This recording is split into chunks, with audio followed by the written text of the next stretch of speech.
ලංකාවේ තියෙන වටිනාම තැන් වලින් ඊටාම ඉහළ තැනක් තමයි ශ්‍රී පාද අඩවිය. මොකද මෙතෙක් විශ්ව ධාතුවේ පහළ වෙච්ච සියලුම සම්මා සම්බුදුරජාණන් වහන්සේලා වැඩම කරපු තැන.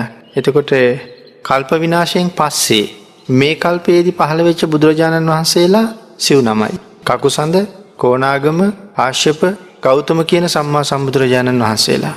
උන්වහන්සේලා සිව් නමම ඔතෙන්ට වැඩම කළා. ගෞතම බුදුරජාණන් වහන්සේගේ ශ්‍රී පාද පද්මයේ තමයි අද ඉස්මතු වෙලාම තියෙන්නේ අපි ගිහිල්ලා වන්දනා කරන්නේ. ඊට ගව් ගානකට යටින් කාශ්‍යප භාග්‍යතුන් වහන්සේගේ ශ්‍රී පාද ලාංඡනය උතන තියෙනවා. ඊට ගව් ගානකට යටින් කොණාගම භාග්‍යතුන් වහන්සේගේ ශ්‍රී පාද සලකුණක් තියෙනවා. ඊට වඩා බොහොම යටින් කකුසඳ භාග්‍යතුන් වහන්සේගේ ශ්‍රී පාද පද්මයක් උතන තියෙනවා.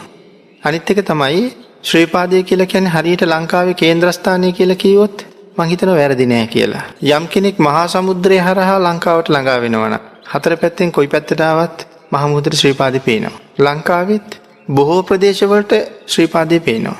උදේ පාන්දරට සැලකිල්ලෙන් බැලුවොත් දකින්න පුළුවන්. ගම්පහ ප්‍රදේශයේ ඉඳලා බැලුවත් උදේ පාන්දරට ශ්‍රී පාදේ පේනවා. ඉතින් ලංකාව වටේම කොහෙන් බැලුවත් ශ්‍රී පාදේ බොහොම දුර වුණාට ඈතින් පේනවා. රටටම දිස් වෙනවා කියලා කියන්නේ ඒක රටේ කේන්ද්‍රස්ථානයේ වගේ. ලංකාවේ මහා ගංගා නැහැ. ඒ වුණාට ලංකාවේ ප්‍රධාන ගංගා හතරක් තියෙනවා. මහවැලි, කැලණි, කළු, වලවි.